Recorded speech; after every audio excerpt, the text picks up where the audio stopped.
गजपति जिला गारबंद थाना गत एप्रिल 30 तारिख दिन रुजु होइतिबा एक मामलार पीड़िता मजिस्ट्रेट बयान पालाखेमुंडी कोर्ट परिसर में रेकर्ड होइतिबा जणा पड़िछि।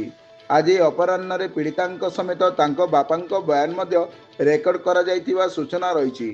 घटनार प्रकाश जे गारबंद थाना अंतर्गत दुर्गम गंगावाड़ पंचायतर खंब गाँव में जड़े 15 वर्षीय नवम श्रेणी छात्री को से स्कूल शिक्षक 55 वर्षीय गेदला रामबाबू बारंबार विभिन्न प्राइवेट पार्ट को छुई असदाचरण करुवा अभियोग सेप्टेम्बर 2024 रे जिलापाल निकटरे करथिले। यह एक संगीन घटना होइतिबारु जिलापाल संगे संगे यार निरपेक्ष तदंत पई जिला शिक्षा अधिकारी को निर्देश देवा सह एक सप्ताह भितर रिपोर्ट देबाकू कहिथिले।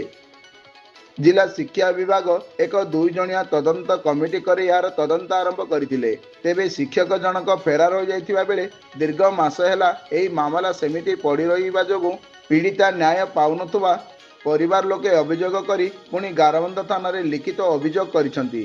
तेबे एने गारबंद थाना अधिकारी प्रशांत निशिका नाबालिका प्रति असदाचरण होइतिबा मामला रुजु करी पीड़िता बयान रेकर्ड करा जाई घटनार तदंत जारी रहितिबा सूचना प्रदान करिसंती।